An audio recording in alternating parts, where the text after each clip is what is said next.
Bem-vindos de volta. Hoje estamos com Scott Ritter, oficial de inteligência do Corpo de Fuzileiros Navais dos Estados Unidos, ex-inspetor de armas da ONU e autor prolífico. Obrigado por voltar ao programa. Você trabalha profissionalmente com controle de armamentos e desarmamento desde os anos 1980. E ao contrário da nossa classe política, acho que você ainda tem um medo saudável das armas nucleares e de uma guerra nuclear. Agora, ouvi rumores de que há discussões em Washington sobre a possibilidade de usar armas nucleares táticas contra o Irã.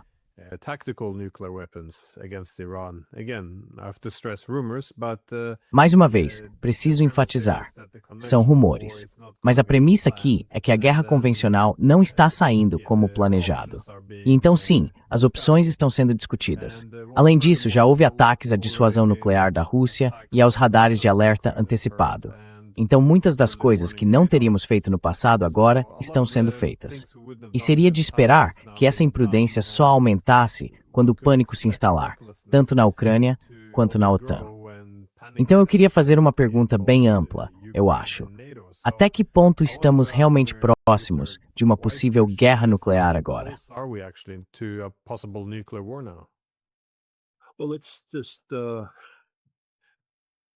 Bem, vamos abordar isso da seguinte forma. Não temos mais nenhum tratado de controle de armas em vigor entre os Estados Unidos e a Rússia.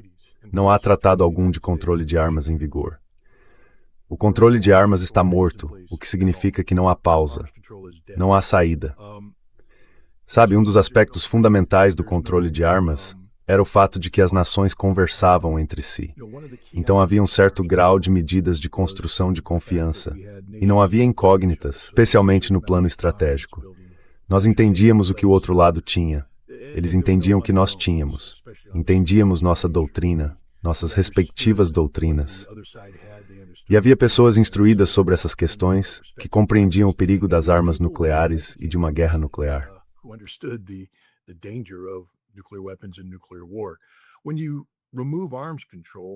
Quando se elimina o controle de armamentos, ele é substituído por uma nova mentalidade que não fala em conter o poder nuclear, eliminar o poder nuclear, reduzir o poder nuclear ou controlar o poder nuclear. Em vez disso, ela se concentra exclusivamente em como podemos usar o poder nuclear porque temos essas armas. Não há um contraponto a isso. E então se vê uma tendência de que os formuladores de políticas, sabe, quando fazem coisas como uma revisão da postura nuclear, já não estejam limitados pelo controle de armamentos. No passado, por exemplo, os Estados Unidos tinham que lidar com a realidade de que estávamos limitados a 1.550 armas nucleares estratégicas implantadas. Certo.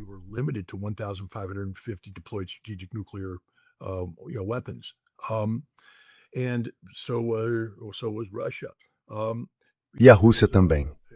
Sabe, houve uma revisão feita durante o governo Biden, enquanto esses limites estavam em vigor, limites exigidos pelo Tratado Novo START.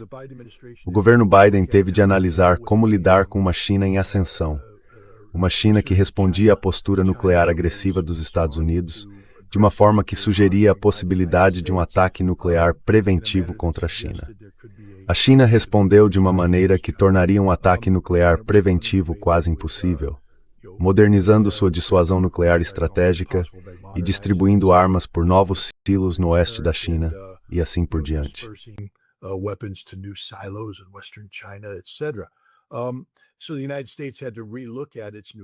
Então, os Estados Unidos tiveram de reavaliar sua postura nuclear para saber como maximizar o potencial destrutivo de um número limitado de ogivas nucleares. Agora, esse tratado existe, então não estamos mais vinculados a ele. E sabe, não se fala muito sobre isso, mas a realidade é que os Estados Unidos estão adicionando rapidamente ogivas nucleares ao seu arsenal. Parte do tratado New START previa a redução, por exemplo, do míssil Minuteman III, de 3 ogivas para 1. Mantivemos um certo número de Minuteman III prontos para receber ogivas, se fosse necessário, e agora estamos colocando essas ogivas neles. Estamos aumentando nossos números.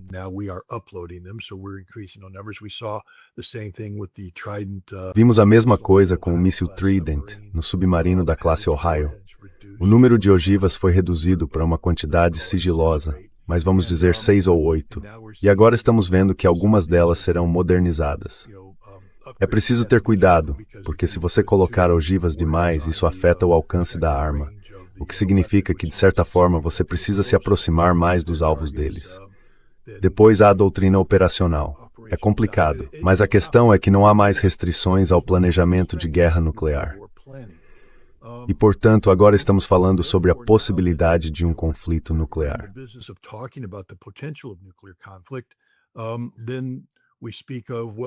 Então falamos de, bem, que armas gostaríamos de usar ou podemos usar? Sabemos que os Estados Unidos já desenvolveram o que chamamos de armas nucleares utilizáveis. É um termo absurdo, mas são armas nucleares de baixa potência. Temos a bomba B-101. É uma bomba de queda livre. Elas estão posicionadas na Europa como parte da dissuasão estratégica da OTAN, mas também fazem parte da dissuasão estratégica dos Estados Unidos. E sabemos que algumas delas estão sendo modificadas neste exato momento para terem maior capacidade de penetração. Temos a W-76-2, uma arma nuclear de baixa potência instalada no míssil Trident, o que novamente nos dá uma resposta nuclear utilizável.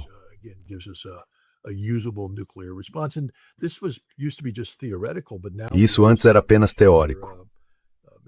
Mas agora temos uma situação em que o Sr. Colby, um alto funcionário do Departamento de Defesa, está de fato refazendo a postura nuclear americana. Isso inclui mudanças nas nossas diretrizes de implementação, para que usemos armas nucleares, ou consideremos o uso de armas nucleares táticas, logo no início de qualquer grande crise. Uma das razões é que descobrimos que nossa dissuasão militar convencional já não é suficiente para dissuadir. Não conseguimos derrotar o Irã, e com toda certeza não conseguimos derrotar nem a Rússia nem a China usando nossas capacidades convencionais. Então, a pressão agora é para, por assim dizer, partir cedo para algo feio, com armas nucleares táticas. Agora, trazendo isso para cenários específicos, o que isso significa? Significa que, por exemplo, no Irã, deixe-me representar a realidade que é. Let me give you another reality that's out there. In every war plan that we have, there's a nuclear. Em todo plano de guerra que temos, há um anexo de execução para a guerra nuclear. Não planejamos uma guerra sem um plano nuclear. A Guerra do Golfo, a Operação Tempestade no deserto, tinha um anexo nuclear. Tudo o que fazemos tem um anexo nuclear. Então, quando essa operação militar contra o Irã começou, havia um anexo nuclear. Isso significa que é preciso considerar hipóteses. E se acontecer X, Y e Z? Mas só porque existe um anexo nuclear, não quer dizer que você tem autorização para usar armas nucleares. Isso é algo completamente diferente. Significa apenas que se surgir um cenário nuclear, de onde você vai obter suas armas nucleares e como vai empregá-las, com base em orientações vindas de cima. Nós planejamos uma guerra nuclear contra o Irã há muito tempo.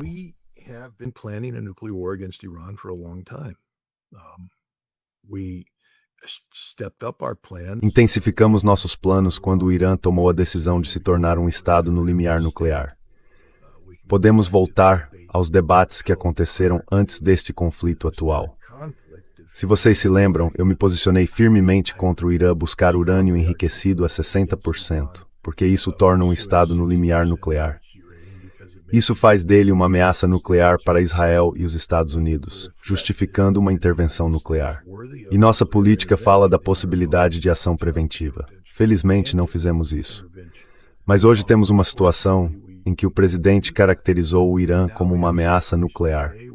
E ele disse que não será permitido que o Irã tenha uma arma nuclear, o que significa que não se pode permitir que o Irã exista como um estado no limiar nuclear. Be allowed to exist as a nuclear threshold state, and the question is how do we resolve this issue? E a questão é, como resolvemos esse problema? E o temor agora é que o Irã tenha transferido seu urânio enriquecido a 60% para uma instalação subterrânea profunda, imune a qualquer intervenção militar convencional. Montanha Picareta acredita é o nome do alvo. Então, neste momento, há um planejamento ativo sobre como destruir a capacidade nuclear limiar do Irã. Armas convencionais não dariam conta. Portanto, se for tomada a decisão de destruir o potencial nuclear do Irã, seriam usadas armas nucleares. E é onde estamos hoje. Felizmente, a inteligência, quer dizer, basta olhar para o quanto a inteligência é insuficiente.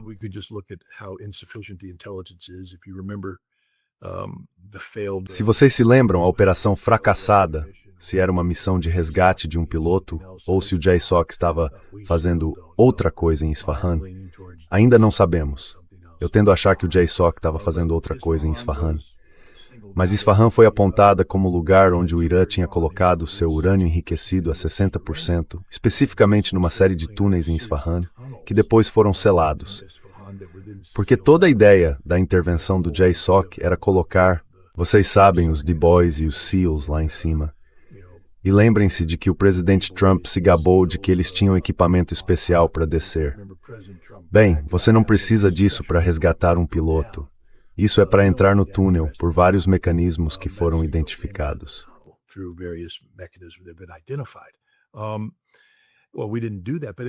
Bem, nós não fizemos isso, mas isso significa que nós tínhamos... Estou aqui apenas para dizer que o JSOC não lança operações desse tipo com inteligência insuficiente. Literalmente, quando eles estavam capturando alvos de alto valor na Bósnia, precisavam saber quantos degraus havia na escada, para que lado a maçaneta girava, qual era o material de construção.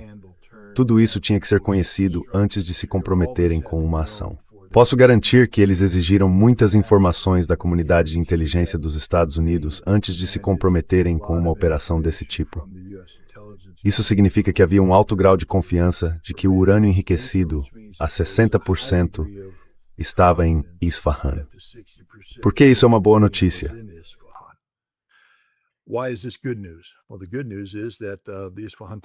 Bem, a boa notícia é que os túneis de Isfahan não foram abertos. Então quem tenta dizer que a Montanha Picareta agora é o local, vai ter dificuldade para explicar como o urânio enriquecido foi de Isfahan para a Montanha Picareta. Isso significa que as pessoas que executariam uma ordem de ataque nuclear são obrigadas por lei a avaliar se ela está em conformidade com o direito internacional humanitário. E neste momento, acho seguro dizer que essa ordem seria rejeitada, a menos que surjam novas informações em que o Irã diga, nós temos isso, estamos nos preparando para fazer, e assim por diante. Mas há planejamento em curso neste momento para usar armas nucleares contra o Irã.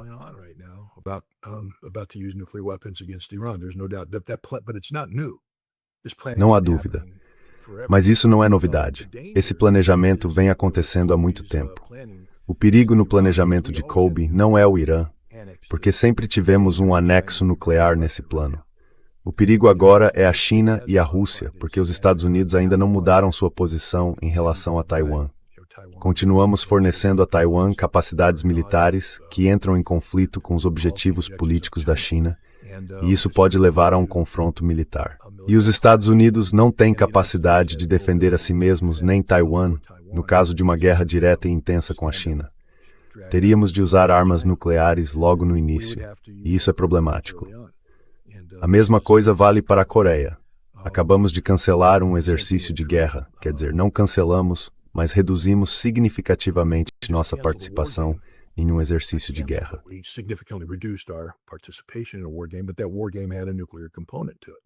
Mas aquele jogo de guerra tinha um componente nuclear. Essa é simplesmente a realidade de um conflito com uma Coreia do Norte armada com armas nucleares. Mas sabe, hoje, quando se fala da Coreia do Norte, acho que o plano seria modificado.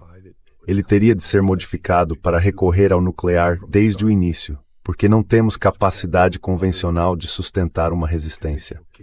No caso da Rússia, se a OTAN fosse estúpida o bastante para, por exemplo, implementar o plano que vazou na mídia alemã na semana passada, a opção de Kaliningrado, teríamos de recorrer ao nuclear cedo, porque não temos capacidade de fazer nada disso com armas convencionais.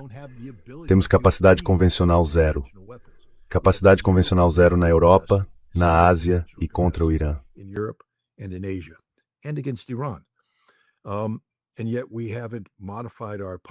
E ainda assim não mudamos nossa postura em relação a nenhum desses três. Então, se houver um conflito, ou teríamos de nos render, e não acho que os Estados Unidos façam esse tipo de coisa, ou usar armas nucleares táticas, logo no início. E isso levaria imediatamente a uma troca nuclear generalizada e ao fim de toda a vida no planeta. Então devemos nos preocupar? Sim, devemos estar mortos de medo. Este é um dos períodos mais perigosos. Se você é uma dessas pessoas que ficou só de fora quando eu falava da necessidade de controle de armas, saia de fora. É hora de tomar partido. E todo mundo deveria estar gritando a plenos pulmões que agora é a hora, não só do controle de armas, mas da redução de armamentos. Temos de nos livrar dessas armas nucleares. Elas vão acabar com toda a vida neste planeta se não fizermos isso.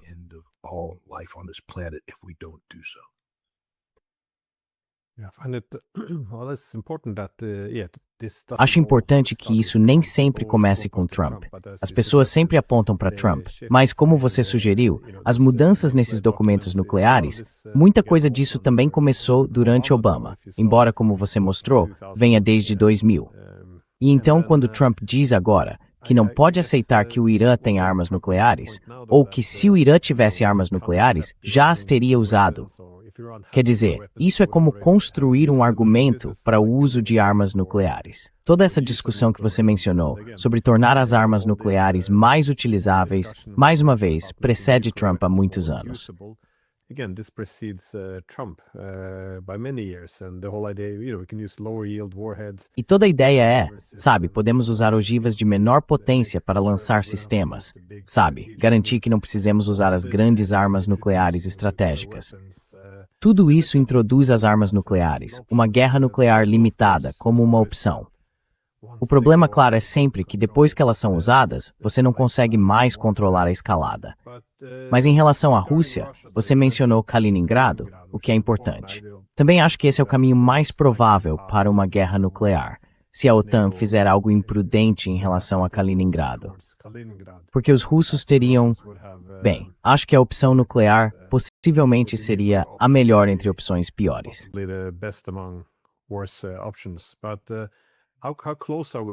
Mas até que ponto estamos perto de algo assim com os russos? Porque, pelo que entendo, ficamos mais perto, ou pelo menos chegamos perto, no fim do governo Biden. Sei que houve algumas discussões sobre se os russos estavam blefando ou não, mas como você vê isso? Como estamos agora? Porque quando Trump assumiu, parecia que tudo tinha diminuído um pouco. Que os russos compraram essa retórica dele de acabar com a guerra em 24 horas e toda a situação pareceu recuar. Mas agora parece estar avançando de novo. Estamos mais longe de uma guerra nuclear agora do que estávamos no fim do governo Biden? Ou aquilo era um blefe? Como você vê isso?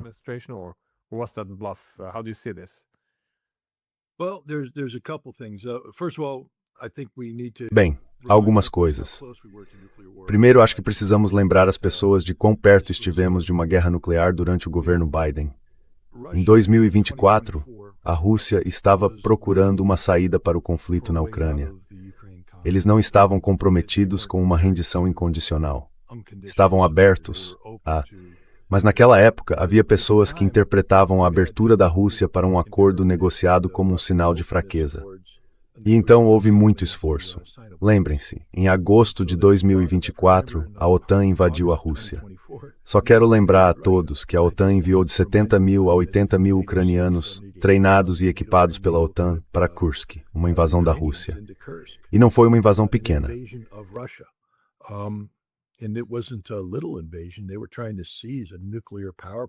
Eles estavam tentando tomar uma usina nuclear como moeda de troca, para criar uma vantagem numa negociação envolvendo a usina nuclear de Zaporizhia. Era uma grande operação planejada pela OTAN, o que significa que todos concordaram com ela. Não foram os ucranianos acordando numa manhã e dizendo, ei, vamos simplesmente entrar em Kursk. Foram o presidente dos Estados Unidos, o primeiro-ministro da Grã-Bretanha, e sabe, o presidente da França, todos dizendo que era uma boa ideia invadir a Rússia. Invadir a Rússia. Agora, a força que invadiu era, claro, composta por ucranianos apoiados por mercenários. Mas eram pessoas escolhidas a dedo, treinadas e equipadas com equipamentos especiais da OTAN. Muita gente não percebe que a OTAN refez sua doutrina depois do fracasso da contraofensiva de verão de 2023.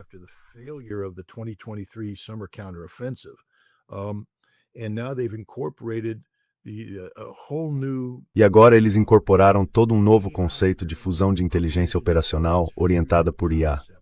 As unidades táticas ucranianas, receberam dispositivos do tipo iPad.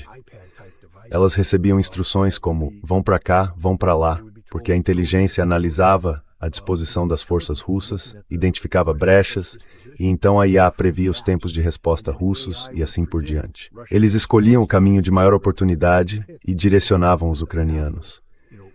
E os ucranianos conseguiram avançar bastante para dentro da Ucrânia. Quer dizer, foi preciso muita coragem por parte de algumas tropas aerotransportadas, alguns fuzileiros navais e das forças especiais Akhmat para entrar e, sabe, interromper isso.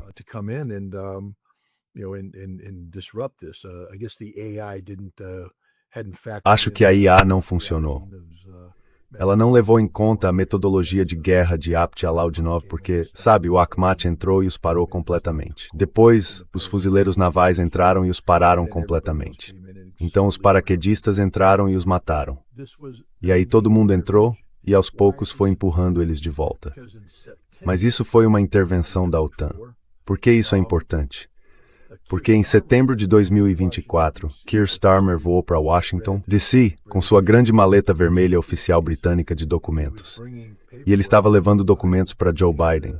Eles tinham uma reunião marcada para 13 de setembro, em que Keir Starmer iria conseguir que Biden autorizasse os ucranianos a usar o míssil Storm Shadow para atacar profundamente a profundidade estratégica russa. Não apenas, sabe, atacar alvos russos no Donbass, em Novorossiya ou na Crimeia, mas avançar profundamente na Rússia.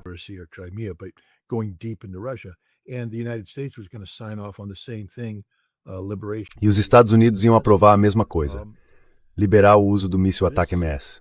Isso acionaria a postura nuclear da Rússia. A Rússia disse que se nações com armas nucleares derem a nações sem armas nucleares a capacidade de atingir a profundidade estratégica da Rússia, mesmo usando armas não nucleares, a Rússia trataria isso como um ataque nuclear por parte dos estados nucleares. E era isso que eles queriam. E estavam se alimentando do que acontecia em Kursk, da invasão da Rússia. Então, é preciso manter isso em perspectiva. Sabe aí que isso fica um pouco pessoal? Porque em 13 de setembro, no mesmo dia em que essa reunião deveria acontecer, eu estava na embaixada russa assistindo a um concerto.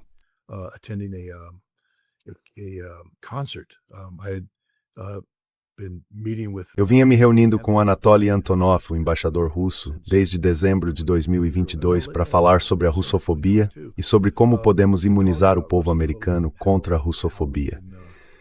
E uma das coisas sobre as quais conversamos foram eventos culturais, para apresentar a cultura russa ao público americano. Isso é muito importante para Anatoly Antonov. Ele vinha trabalhando muito para realizar esses concertos contra todas as adversidades, porque ninguém em Washington, D.C. queria que essas coisas acontecessem. Mas ele tinha esse Rimsky-Korsakov, seria um concerto e eles tocariam músicas de Rimsky-Korsakov, e eu fui convidado.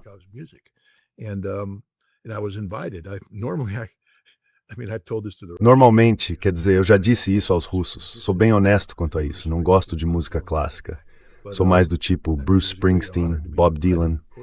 Mas, quer dizer, foi uma grande honra ser convidado e, é claro, eu compareceria porque é preciso demonstrar respeito.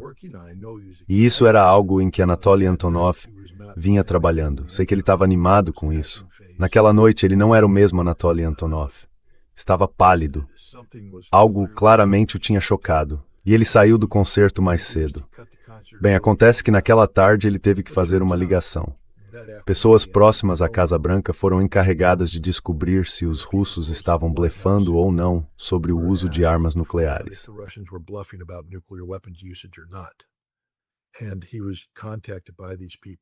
E ele foi contatado por essas pessoas. E segundo, não por ele, porque ele nunca falou comigo diretamente sobre isso, então isso ainda não está confirmado. Mas segundo pessoas que estariam em posição de saber, ele de fato fez a ligação telefônica. E a resposta que deu foi que se ATACMS ou Storm Shadow atingirem o interior da Rússia, haverá uma resposta russa e Washington, D.C. estará na lista de alvos. E não havia nenhum C, nenhum mais, nenhuma ressalva. Isso fez Biden nenar os documentos. Ele ficou furioso, estava gritando com as pessoas e Starmer foi embora. Os Estados Unidos então fizeram uma revisão. Agora,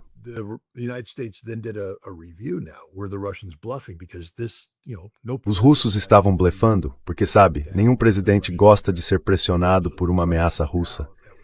Então a pergunta que se fez agora foi: os russos estão blefando? Isso foi algo muito importante. Em novembro de 2024, o contra-almirante Thomas Buchanan, acho que esse é o nome dele, que é o J-5, o diretor de planos do Comando Estratégico, responsável pelos planos de guerra, falou no CSIS, acredito, um centro de estudos em Washington, D.C., e, durante a sessão de perguntas e respostas, perguntaram a ele: os russos estão blefando? O que isso significa? Os Estados Unidos estão preparados para um conflito nuclear? E a resposta dele foi mais ou menos a seguinte: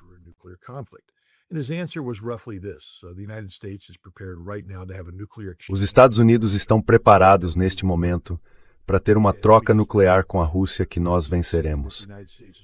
Certo, vou colocar isso em termos mais simples. Ele estava dizendo que os Estados Unidos estão prontos para ter uma guerra nuclear com a Rússia e acreditamos que vão vencer. Por que isso é interessante? Porque em fevereiro de 2022, o mesmo governo Biden assinou um compromisso com os outros, com os, integrantes dos 5 estados com armas nucleares previstos no Tratado de Não Proliferação.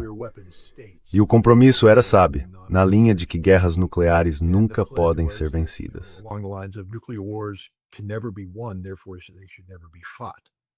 Portanto, elas nunca devem ser travadas. Vou dizer mais uma vez: guerras nucleares jamais podem ser vencidas. Portanto, elas nunca devem ser travadas. Essa é a posição oficial dos Estados Unidos ou do governo Biden, registrada em um documento. E, no entanto, agora temos o J-5 dizendo que em novembro os Estados Unidos estavam prontos para travar uma guerra nuclear com a Rússia e que achávamos que venceríamos. É curioso. Depois de dizer isso, ele afirmou: talvez precisemos ser mais honestos com o povo americano sobre o que significa vencer, porque não significa o que você imagina. Vencer significa a morte dos Estados Unidos. Os Estados Unidos deixarão de existir. Não seremos mais uma república constitucional, porque seremos uma ditadura militar. Haverá pouquíssimos sobreviventes, e esses sobreviventes viverão sob um rígido regime de sobrevivência imposto pelo governo.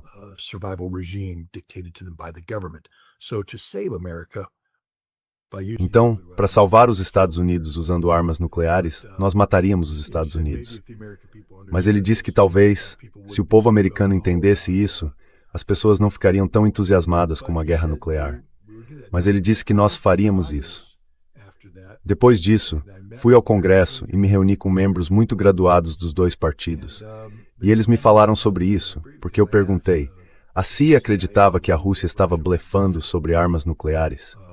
Porque essa era a interpretação que estava sendo publicada no Washington Post e no New York Times na época. E a resposta foi, de um democrata muito graduado, confirmada por um republicano muito graduado: não, a CIA não acreditava que a Rússia estivesse blefando. A CIA acreditava que a Rússia usaria armas nucleares. Mas eles disseram: mas essa não é a parte assustadora.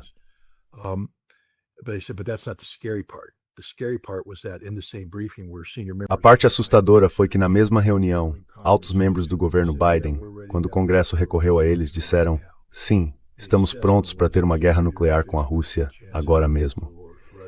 A avaliação era de que havia mais de 50% de chance de uma guerra nuclear com a Rússia até o fim do ano. Isso em 2024. Então, segundo os Estados Unidos, a Rússia estava pronta para intervir usando armas nucleares por causa da escalada que estava acontecendo em relação à Ucrânia, da decisão de atacar a profundidade estratégica da Rússia, da invasão da Rússia. As pessoas tendem a ter esquecido hoje que a OTAN invadiu a Rússia, certo? Com 70 mil a 80 mil tropas, todas mortas hoje. A Rússia contra-atacou, expulsou essas tropas e matou todas elas.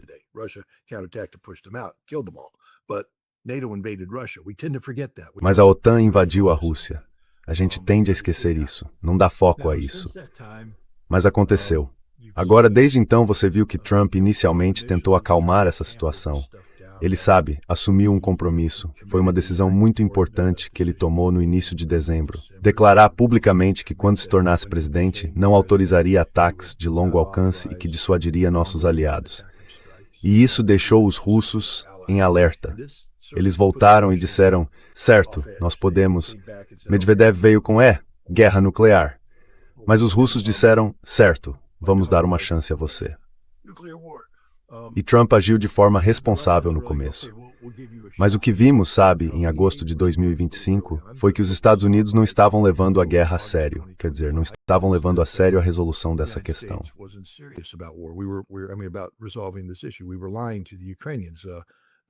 Estávamos mentindo para os ucranianos sobre isso. Os russos vieram à mesa no Alasca e apresentaram um compromisso que lhes foi recomendado pelos Estados Unidos. E os Estados Unidos deixaram de agir. Não só deixaram de agir. Os Estados Unidos estavam buscando secretamente ampliar o conflito.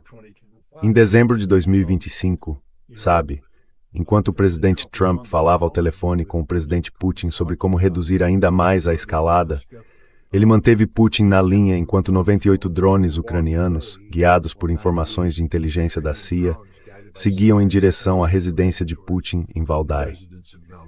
Você pode chamar isso do que quiser. Foi uma tentativa de assassinato, ou pelo menos uma tentativa de pressionar Putin.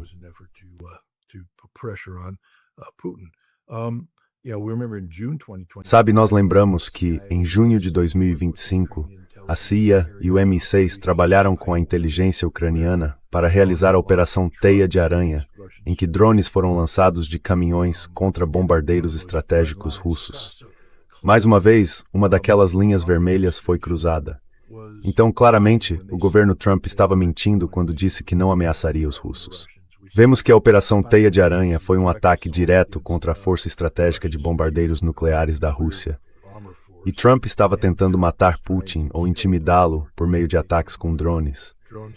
Vemos coisas dessa natureza. Então aqui estamos hoje e vemos a OTAN de forma grosseiramente irresponsável.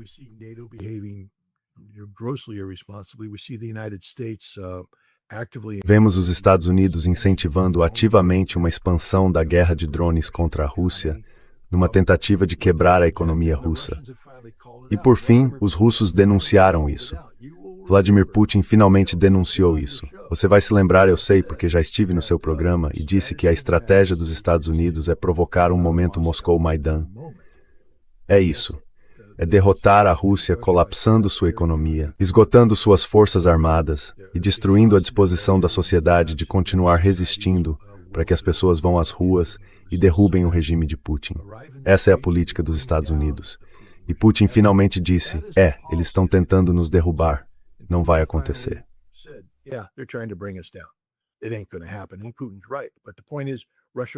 E Putin está certo. Mas a questão é que a Rússia reconhece isso. A Rússia entende agora que os Estados Unidos estão mentindo, que não há processo de paz, não há nada, e que a única forma de acabar com esta guerra é a rendição incondicional de uma Ucrânia derrotada. Agora a pergunta é, o que a Rússia vai fazer?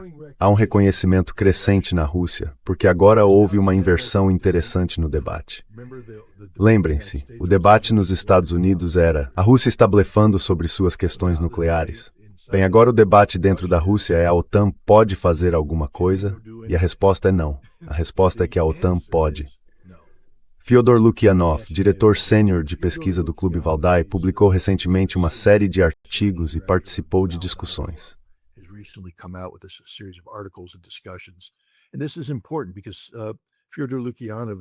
E isso é importante, porque Fyodor Lukyanov é alguém que, eu diria, tem um pé firmemente fincado na elite liberal russa, na elite liberal pró-Ocidente. Ele não é um clone de Sergei Karaganov, é o oposto.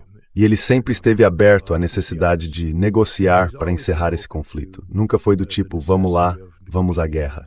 Mas agora, basicamente, ele disse que a Rússia terá de vencer esta guerra nos seus próprios termos. E uma das coisas que influenciaram isso foi ele ter dito que a OTAN não tem poder. Na verdade, ele acredita que a OTAN vai entrar em colapso muito em breve, que ela não tem poder. Os Estados Unidos, não sei se muita gente percebeu isso, mas Donald Trump, acho que na semana passada, recebeu uma apresentação em que disse, vou retirar todas as forças da Europa.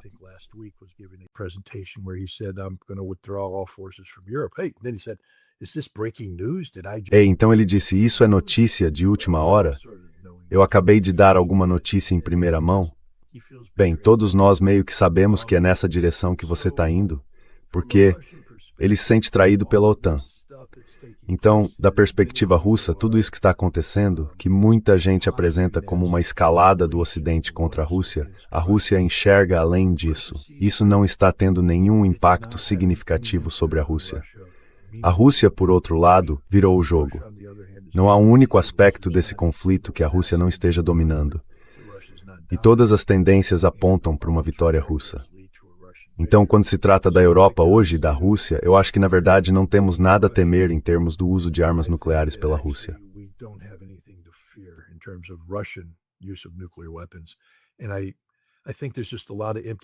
E acho que há muita pose vazia nisso tudo. Sabe, coisas que normalmente deixariam os russos em polvorosa, e provavelmente deixaram mesmo, acho que foi o Acordo de Northwood. É esse o nome? Quando França e Reino Unido se reuniram no ano passado e no começo deste ano e disseram, vamos unificar nossas políticas e posturas nucleares. Temos agora um plano conjunto de acordo nuclear. Bem, em 18 de abril do ano que vem, haverá uma eleição na França. E eu não acho que Macron, ele não está na cédula, e não acho que o grupo dele vá vencer.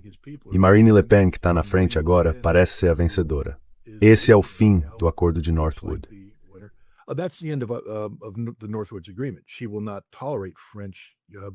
Ela não vai tolerar a cooperação franco-britânica, nem uma postura nuclear unificada. Os finlandeses estão se gabando de que a França está pronta para enviar caças Rafale, com armas nucleares francesas destacadas na Finlândia. Isso não vai acontecer quando Marine Le Pen entrar. Então, grande parte dessa encenação que está acontecendo hoje, tudo o que os russos têm de fazer é esperar. É só esperar, e isso desaparece. A Inglaterra está entrando em colapso econômico. A capacidade deles de sustentar financeiramente sua dissuasão nuclear independente está em dúvida. Todos os malditos submarinos nucleares deles estão parados no estaleiro, porque não recebem reparos há anos.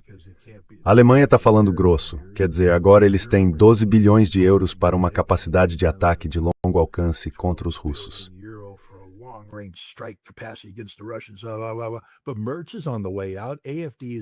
Mas Merz está de saída. A AfD não vai embarcar nesse tipo de coisa se for eleita. Então, da perspectiva russa, basta esperar a Europa passar e a Europa desaparece. O maior problema para a Rússia é Trump.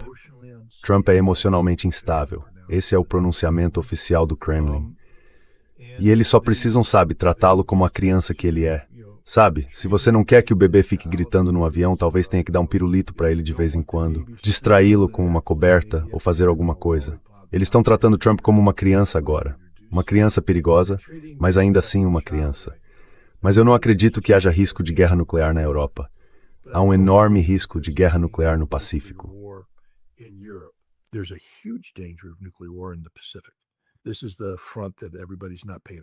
Essa é a frente a qual ninguém está prestando atenção agora. Muita gente não está focada no que a Coreia do Norte está fazendo. A Coreia do Norte está realizando uma série de testes com mísseis neste momento, algo que normalmente irritaria Donald Trump. Eles também estão enviando milhares de tropas para a Rússia, que estão participando diretamente do conflito contra a Ucrânia. Agora, acredito que os atuais contingentes norte-coreanos em Voronezh estejam lançando seus mísseis de lá. Então não dá para dizer que eles estejam envolvidos diretamente na operação militar especial, mas há evidências. Os ucranianos apresentaram provas forenses de que mísseis norte-coreanos foram usados em alguns desses ataques.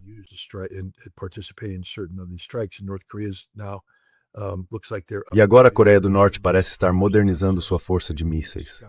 Não apenas para algo equivalente ao Iskander-M, mas indo para modelos mais pesados. Mísseis norte-coreanos mais pesados estão chegando com ogivas muito maiores, de 2.500 libras. Isso vai ser devastador quando atingirem o alvo. Além disso, eles estão adquirindo experiência prática.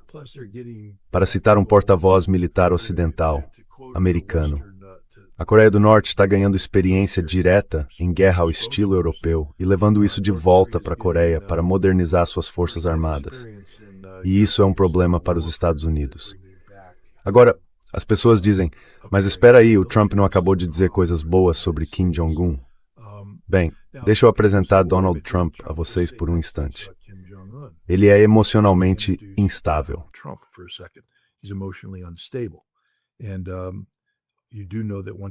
E você sabe que quando Trump assume um compromisso firme com alguma coisa, ele é perfeitamente capaz de, em pouquíssimo tempo, dar uma guinada de 180 graus. E sabe, se Trump sentir que está sendo desrespeitado ou que de alguma forma os Estados Unidos estão sendo colocados numa posição constrangedora, ele pode dobrar a aposta na estupidez. Com as tensões elevadas, quem sabe o que poderia acontecer na Coreia do Norte? Taiwan é outra questão. Trump estaria disposto a recuar em relação a Taiwan? Ou vamos continuar com esses programas militares secretos que já existiam antes de Trump? Estamos expandindo esses programas. O que acontece se realmente entrarmos num confronto armado? O que acontece se o Japão decidir afundar um navio da guarda costeira chinesa? Aí os chineses retaliam, atacando o Japão, atacando o território continental japonês.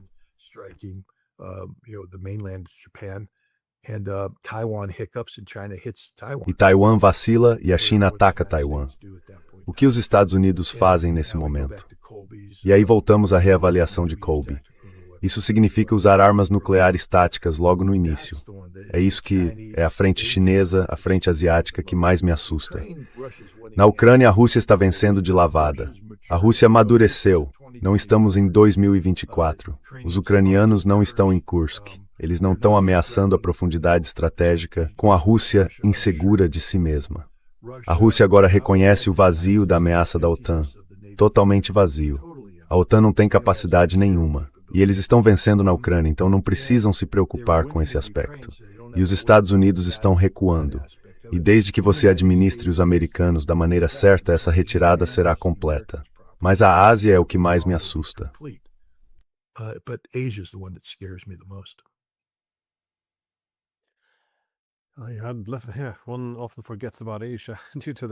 Muitas vezes se esquece da Ásia por causa dos horrores que estão acontecendo agora na Europa e no Oriente Médio. Mas é interessante esse ponto que você levantou sobre como o clima mudou um pouco na Rússia. Fyodor Lukyanov, nós trabalhávamos juntos na mesma universidade e ainda trabalhamos para a mesma revista, Russia in Global Affairs. E eu o entrevistei algumas vezes. E ele costumava, quando Trump chegou ao poder pela primeira vez, ele achava que poderíamos recriar nossa relação com os Estados Unidos, que era uma oportunidade completamente nova, que um século de hostilidade talvez pudesse chegar ao fim. E eu não ouço mais nada disso. É como você disse, não haverá nenhum acordo de paz. E haverá muito caos daqui para frente, até que um novo sistema possa ser estabelecido.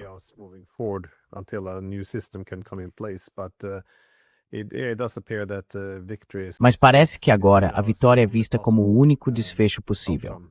Mas você mencionou que uma das razões principais é que a Rússia está muito mais confiante agora. Ou seja, sua posição militar está se fortalecendo. E claro, a invasão da OTAN em Kursk, o ataque à dissuasão nuclear da Rússia, aos seus sistemas de alerta antecipado, tudo isso, obviamente, também com assistência da OTAN. Isso é visto como algo que não aconteceu num passado tão distante. Mas, pelo menos, os russos estão mais confiantes agora. Mas em termos da posição militar, como você vê isso mudando neste momento? Porque muitas vezes as pessoas veem a linha de frente avançar um pouco aqui e ali. Mas, por outro lado, se o Donbass cair, se Zaporizhia agora, quero dizer, quais podem ser as consequências quando essas coisas começarem a desmoronar? These things begin to fall apart. Bem, o que precisamos entender é que a guerra com drones mudou muito. Houve um tempo em que, se você imaginasse o colapso das defesas ucranianas, as pessoas automaticamente, eu inclusive, começavam a desenhar grandes setas vermelhas. Então a defesa ucraniana entra em colapso, e aqui vai uma grande seta vermelha cercando Sloviansk e Kramatorsk por trás. Mas isso não pode mais acontecer, porque mesmo que a frente entre em colapso, a Ucrânia tem capacidade de mobilizar 10.000 drones FPV para uma zona. E se você tentar avançar com forças concentradas, eles vão matar vocês.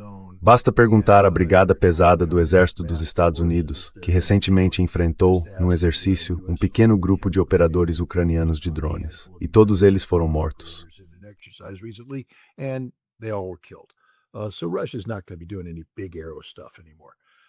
Então a Rússia não vai mais fazer nada de grandes flechas. O que os russos vão fazer é o que estão fazendo agora.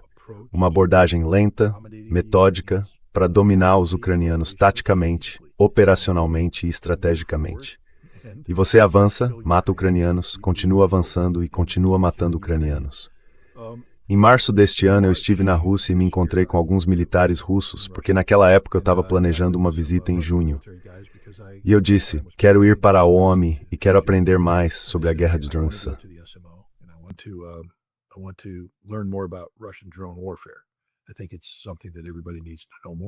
Acho que é algo sobre o qual todo mundo precisa saber mais.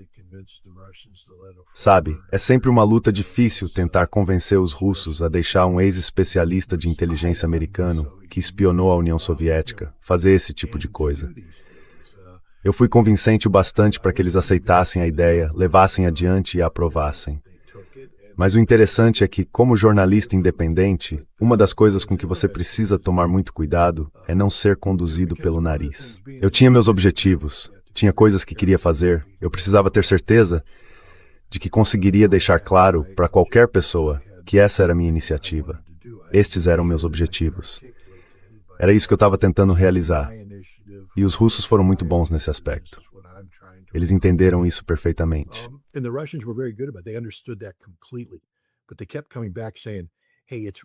Mas eles continuavam voltando e dizendo, olha, está muito, muito difícil agora.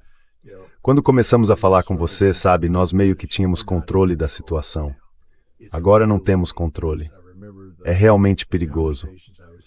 Lembro das conversas que eu tinha em abril. Eles diziam, tá ficando difícil, muito difícil. Em maio, me disseram que talvez tivessem de cancelar a viagem inteira porque simplesmente não dava para se deslocar. Havia lugares aonde eu queria ir e não me deixavam ir. Eles só disseram, não é porque estamos preocupados com o que você vai ver. Você vai morrer.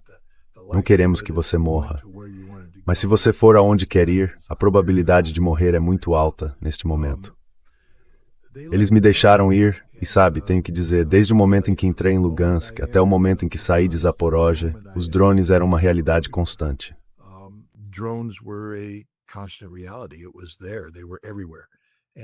Isso estava lá. Eles estavam por toda parte. E sabe, os russos estavam aprendendo a lidar com isso. É o melhor que eu posso dizer. Mas o que eu posso dizer é que não houve pânico por parte dos russos. Eles não estavam dizendo, meu Deus, os ucranianos estão dominando. Eles estavam dizendo, está difícil agora, mas sabemos o que eles estão fazendo e estamos desenvolvendo os meios para responder a isso. E temos isso sob controle. Só vai ser inconveniente por um período de tempo. Hoje os russos não só têm isso sob controle, eles estão no controle. Agora, sendo a guerra de drones o que é, sabe, sim, haverá vazamentos. Sim, os drones ucranianos ainda estão atingindo alvos em Zaporizhia, Kherson e Crimeia? Com certeza estão.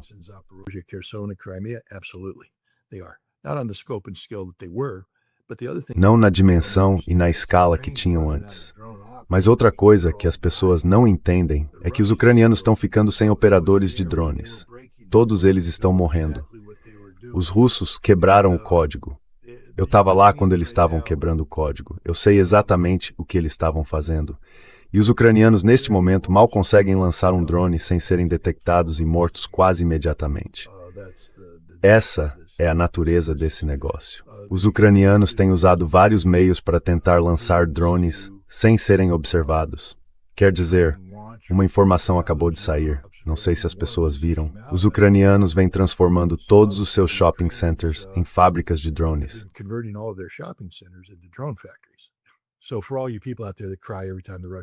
Então, para todos vocês aí que choram toda vez que os russos atingem um shopping center ucraniano, vão catar coquinho. Eles fazem isso há muito tempo. Mas o que fizeram foi transformar os espaços de depósito sob um shopping center em áreas de montagem de drones FP1 e FP2. Aí os ucranianos chegam com seus grandes caminhões civis brancos, que, sabe, supostamente levam produtos dos centros de distribuição para os shoppings, para que civis inocentes possam comprar esses produtos. Esses caminhões entram no shopping e são carregados com seus lançadores de FP1 e FP2. Depois, esses caminhões saem e vão para outros lugares. E os ucranianos são burros o bastante para realmente filmar as laterais dos caminhões abertas enquanto lançam drones FP1 e FP2 contra a Rússia. launching FP1 and FP2 drones into Russia. How do you think they launch hundreds per day? Como você acha que eles lançam centenas por dia? Eles lançam porque colocam os drones em caminhões civis. Levam os caminhões até lá, abrem as laterais, lançam os drones dos caminhões civis, voltam para os centros comerciais civis e carregam a próxima leva de drones FP1 e FP2. É isso que os ucranianos vêm fazendo. Bem, os russos atingiram uma área de concentração ucraniana com uma ogiva de fragmentação de um Iskander e destruíram vários desses caminhões. Inicialmente, os ucranianos disseram, viram? Prova. Eles estão matando civis. Estão fazendo isso. Mas então os serviços de emergência entraram e tiraram fotografias que publicaram. Talvez não tenham entendido o que estava acontecendo. E as fotografias mostraram que dentro desses caminhões estavam os drones FP1 e FP2.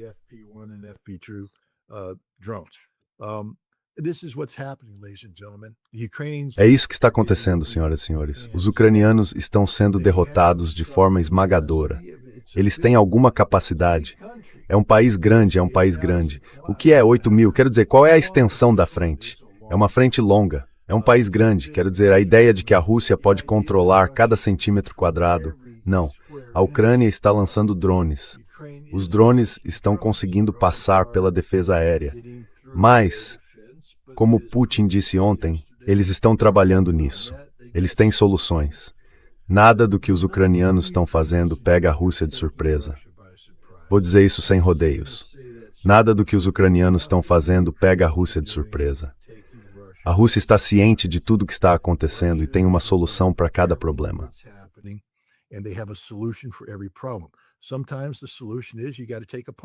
Às vezes a solução é que você precisa aguentar um soco. Quero dizer, mesmo quando Mike Tyson nocauteava pessoas regularmente, sabe, parte do plano dele era entrar, levar um soco para poder contra-atacar. E a Rússia está fazendo isso. Mas a Rússia está no controle total agora. O jogo que a Rússia está jogando, porém, vai além do...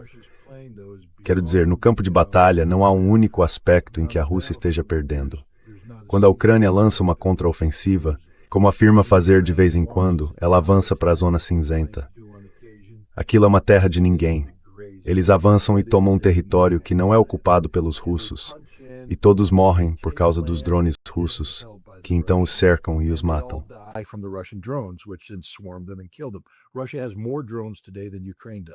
A Rússia tem mais drones hoje do que a Ucrânia. E a Rússia usa seus drones de uma forma muito mais eficaz. Eles estão ligados a uma capacidade de centro de comando e controle que tem. Sabe, todo mundo diz, os russos não conseguem se comunicar porque Elon Musk cortou a Starlink. Resposta errada. Os russos se comunicam muito bem. São os ucranianos que não conseguem se comunicar porque a Starlink não funciona tão bem quanto antes. Já que a Rússia encontrou várias soluções para o problema da Starlink. Então, no campo de batalha, a Rússia está indo muito bem. Mas vocês não vão ver os avanços massivos que todo mundo espera.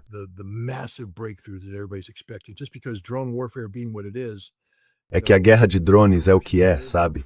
Se os russos conseguirem inundar uma zona perto de Sloviansk com 1.500 drones por dia, os ucranianos, se acharem que os russos estão rompendo as linhas, podem entrar com 5.000 a 6.000 drones. E aí, por alguns dias, a Rússia vai ter de lidar com um enxame de drones.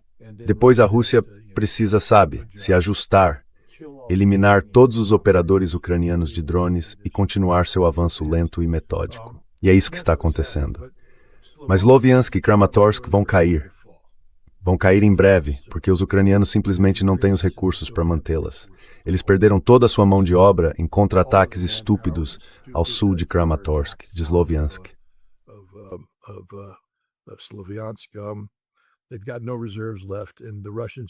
Eles não têm mais reservas, e os russos estão simplesmente avançando de forma muito constante. E vai cair. O Donbás vai cair. Quando isso acontecer, a Rússia vai se voltar para Dnipropetrovsk e Zaporíjia, e o avanço vai continuar. Mas a Rússia não vai buscar vencer esta guerra no campo de batalha, porque de qualquer forma isso vai levar tempo e vai custar vidas. A Rússia vai fazer isso destruindo a economia ucraniana, e é isso que eles estão fazendo agora. A Rússia finalmente está agindo com base em algo que todos sabiam desde o início. 60% da economia ucraniana é agricultura. Nenhum dos produtos deles está chegando ao mercado agora e nenhum vai chegar. A Rússia bloqueou isso. É a morte da economia ucraniana. Russia shut that down. That's the death of the Ukrainian economy. Whatever their defense industrial base was, Seja lá qual fosse a base industrial de defesa deles, não é mais. Ela está sendo destruída todas as noites pelos russos. Estamos desmontando isso, pedaço por pedaço, por pedaço, por pedaço. E a Rússia decifrou o código, porque o que os ucranianos fizeram foi pegar grande parte da sua indústria de defesa e levá-la para áreas civis. Quero apenas dizer às pessoas que todo shopping center é uma fábrica de armas. Por favor, entendam isso. Todo shopping center na Ucrânia é uma fábrica de armas. Os ucranianos praticamente admitem isso. São eles que admitem que nos prédios de apartamentos, donas de casa agora produzem peças de drones. Isso meio que transforma esses lugares em alvos, seus idiotas. E todas essas peças de drones são reunidas no porão do prédio de apartamentos, de onde são então enviadas para os shopping centers.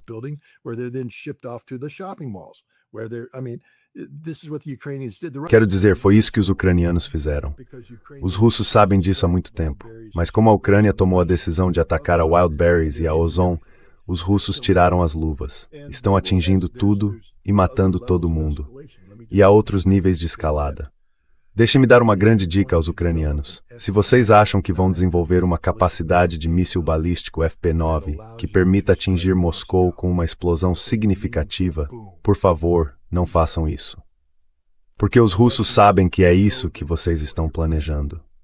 E os russos aceitam que talvez vocês consigam fazer um ou dois desses passarem, e que possa ser um dia muito feio para a Rússia se o Teatro Bolshoi explodir ou se o Kremlin for atingido.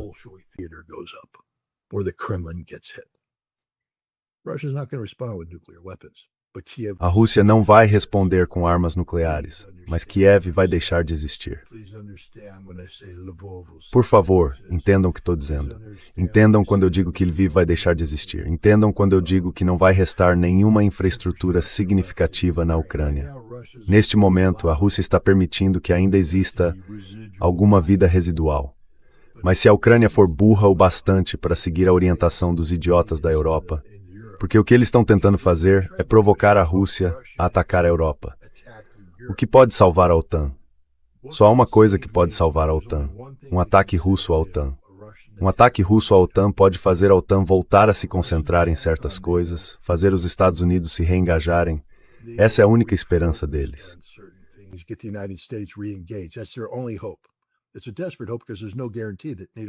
É uma esperança desesperada, porque não há garantia de que a OTAN consiga se organizar e de que os Estados Unidos voltem a se engajar.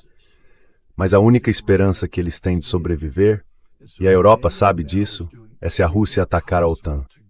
E então agora, a OTAN está fazendo tudo o que pode para levar a Rússia a atacar a OTAN. É por isso que qualquer pessoa por aí dizendo que a Rússia precisa atacar a Europa hoje, não é amiga da Rússia. E qualquer um que diga isso na Rússia está sendo educadamente lembrado por Vladimir Putin de que essa não é uma opção. Não é essa a direção que vamos seguir. O que eles vão fazer é matar a Ucrânia. E esse parece ser um caminho que Zelensky entende. Que a única esperança que ele tem é uma intervenção decisiva da OTAN. E a única maneira de conseguir isso é levar a Rússia a intervir.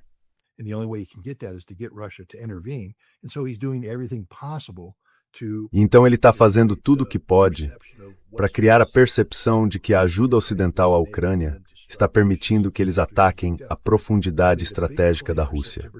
Eles estão apostando alto no dia 20 de setembro, quando serão as eleições parlamentares. Você acompanha a política interna russa, certo?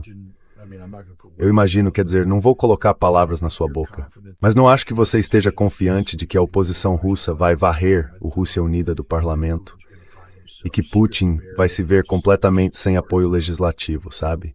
E que o povo russo vai se reunir no centro de Moscou, no momento Maidan em Moscou, exigindo a cabeça de Putin. É isso que a Europa quer.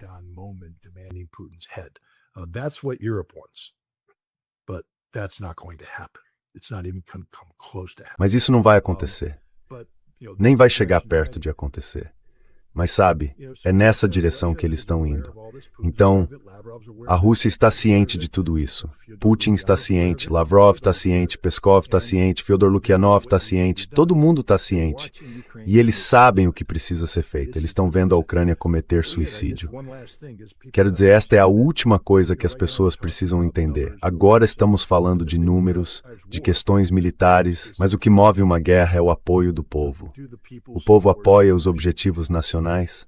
Olha, você morou na Rússia. Você diria que a Igreja Ortodoxa Russa tem um papel importante na vida russa? Eu diria que sim, tem.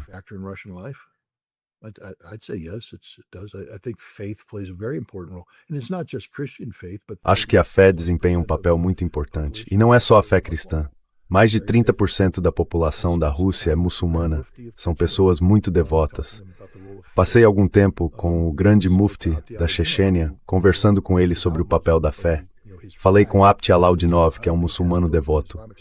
Mas a bandeira dele, que está atrás de mim, traz juntos o símbolo islâmico e símbolos cristãos, porque a Rússia é uma nação de fé, de fé. E as pessoas precisam entender isso. Então, quando Zelensky acha que é uma boa ideia recorrer ao parlamento ucraniano no fim de julho e obter autorização para construir um panteão de heróis no terreno da... Como é mesmo? Lavra de Kiev-Pechersk, o berço da ortodoxia oriental, um dos lugares mais sagrados de toda a ortodoxia.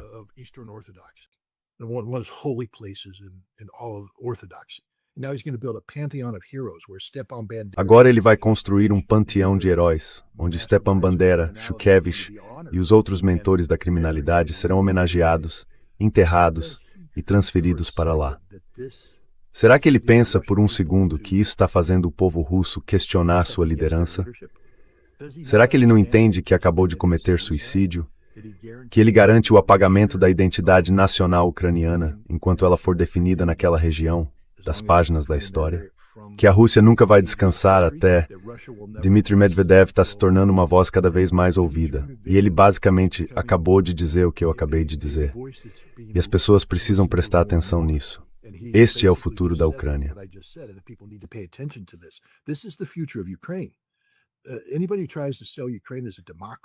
Qualquer pessoa que tente vender a Ucrânia como uma democracia, como esse país amante da liberdade, precisa entender, não.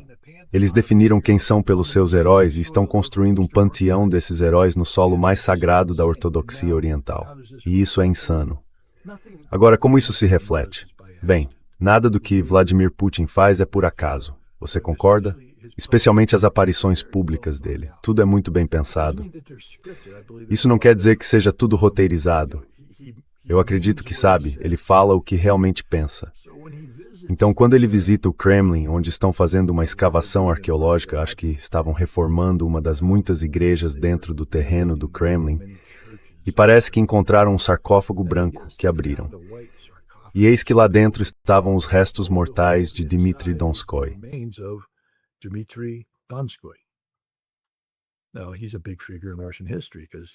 Agora, ele é uma figura importante da história russa porque foi quem liderou os russos contra a horda mongol na Batalha de Kulikovo, ajudando a salvar a Rússia. E Putin está ali falando sobre Dmitry Donskoy, falando da necessidade de enfrentar as hordas externas. Isso não é feito por acaso. E ele está apelando ao povo russo, que vê um panteão de heróis. Os heróis são pessoas ideologicamente ligadas aos fascistas nazistas alemães que invadiram a União Soviética e mataram 27 milhões de pessoas. No Ocidente, não entendemos como isso repercute. Mas há coisas acontecendo na Rússia neste momento. É por isso que eu sempre disse que é tão importante ir à Rússia, ver a realidade, trazê-la de volta e informar as pessoas. Há coisas acontecendo na Rússia agora das quais precisamos estar cientes.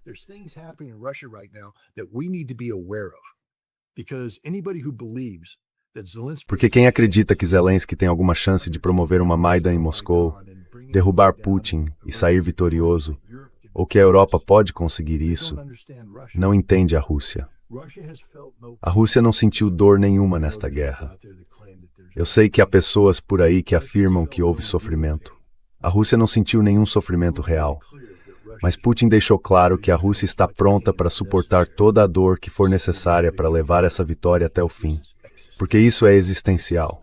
Esta é a batalha pela Rússia. E ele está pronto para ir até o fim.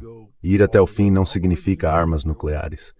Ir até o fim significa que a Rússia está 100% comprometida com uma vitória total contra a Ucrânia e o Ocidente coletivo. E essa é a realidade, é onde estamos agora. This is the reality. This is where we're at right now. Yeah, when I saw those latest plans about possible É, drone attacks, quando vi aqueles planos mais recentes sobre possíveis ataques de drones contra aeroportos de Moscou, na esperança de que isso provocasse algum tipo de Maidan em Moscou, acho que as pessoas não percebem que a única coisa que vamos fazer é levar uma parcela maior da população na direção de Dmitry Medvedev, que antes era meio que o cão raivoso de Putin, representando a postura mais agressiva. Acho que é para lá que a maioria das pessoas vai se dirigir. Então, acho que há muitos erros de cálculo. Mas ainda assim, fico feliz em ouvir você dizer que a possibilidade de uma guerra nuclear entre a OTAN e a Rússia diminuiu. Mesmo assim, continua um pouco perto demais para o meu conforto. Então concordo, e eu não quero. Well, I agree. I don't want to. I've been accused of fear mongering sometimes. Às vezes me acusam de alarmismo, mas quando se trata de armas nucleares, é preciso falar disso. Gente, não é brincadeira. Eu acabei de assistir a um filme, On the Brink, ou... acho que On the Brink. É o filme sobre Reagan em Reykjavik. Claro, Hollywood mexeu no roteiro, e ele é burro demais, essas coisas. Mas uma coisa fica clara, naquela época, e foi nessa época que eu cresci, quer dizer, eu trabalhava com questões nucleares naquele período, havia um medo absoluto de uma guerra nuclear. Todos nós entendíamos o que uma guerra nuclear faria. E é por isso que, sabe, não havia ninguém em Washington DC, linha dura, do que Ronald Reagan. Ele era profundamente anticomunista.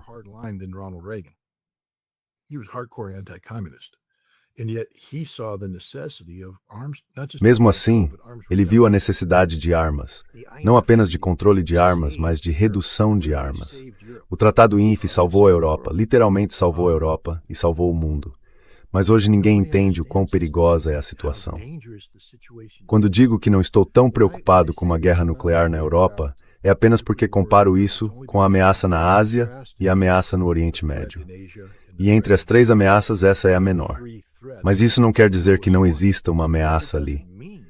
Enquanto houver pessoas acreditando que a OTAN poderia agir com sucesso contra Kaliningrado, como forma de intimidar a Rússia a recuar na Ucrânia, elas precisam entender que o único resultado seria uma troca nuclear generalizada que acabaria com toda a vida no planeta.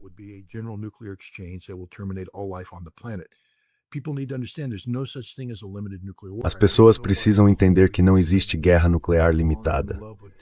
Não sei por que o Colby de repente se apaixonou por armas nucleares táticas. Porque se ele voltar no tempo, talvez nem tenha idade suficiente.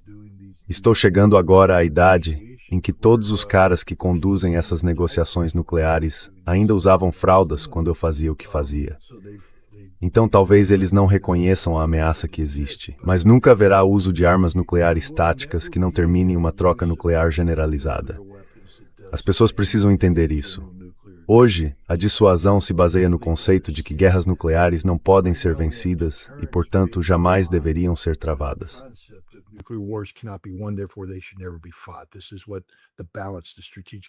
É nisso que consiste o equilíbrio estratégico. No momento em que um lado decide que pode usar armas nucleares, você acaba de jogar fora décadas de, mecanismos de controle para evitar uma guerra nuclear. Porque agora você está dizendo que guerras nucleares podem ser vencidas. Portanto, nós vamos travá-las. Você entende a mudança na dinâmica? E isso significa que qualquer outra parte que tenha armas nucleares precisa mudar em função disso. E não pode permitir que uma parte use armas nucleares e saia impune. Tem que restabelecer o equilíbrio. E isso significa que vai usar armas nucleares, talvez não diretamente contra a potência nuclear. Se a potência nuclear, por exemplo, os Estados Unidos, atacasse o Irã.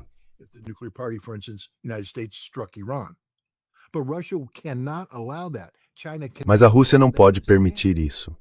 A China não pode deixar isso acontecer, porque isso significa que os Estados Unidos agora têm supremacia nuclear. Porque os Estados Unidos são a única potência que agora diz que guerras nucleares podem ser vencidas e que vai usá-las. E como vocês não estão dispostos a usá-las, nós dominamos vocês. A Rússia e a China terão de demonstrar que também podem usar armas nucleares e vão atingir um alvo. Onde a Rússia vai atacar? Será a Ucrânia? Duvido. Acho que atacariam a Europa.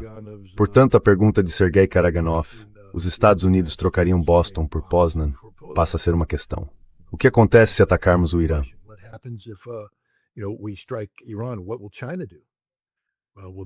O que a China vai fazer? Bem, vai atacar uma ilha japonesa? Vai atacar, sabe, parte de Taiwan? Eu não acho que eles vão atacar Taiwan. Assim como a Rússia não vai atacar a Ucrânia. Taiwan é China. Então a China não vai bombardear a China com armas nucleares. Mas com certeza vai bombardear o Japão com armas nucleares num piscar de olhos. E sabe, o que fazemos quando uma cidade japonesa em Honshu virar fumaça radioativa? Ficamos sentados sem fazer nada? Aí respondemos, a situação escala. Todos os jogos de guerra em que armas nucleares táticas foram usadas sempre terminaram numa troca nuclear generalizada. É por isso que o que Kobe está fazendo é tão fundamentalmente perigoso.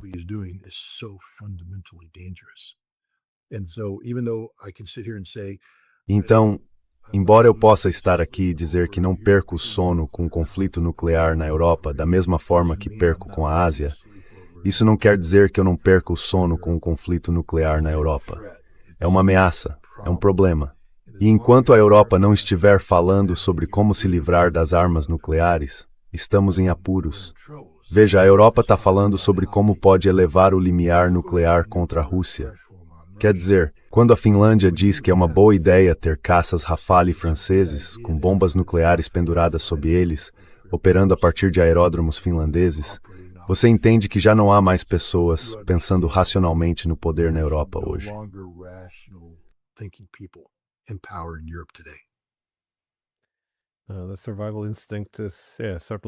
O instinto de sobrevivência certamente não é mais o que era. Mas bom, muito obrigada por compartilhar suas análises. Eu agradeço. Só acho que deveria haver mais preocupação entre o establishment da mídia política. Em vez disso, parece que estão se esforçando muito para descartar tudo isso como, bom, puro alarmismo, ou dizendo, não devemos cair na chantagem nuclear, toda essa bobagem. Mas ainda assim, muito obrigada. Bom, obrigada. Era obrigado por me receber.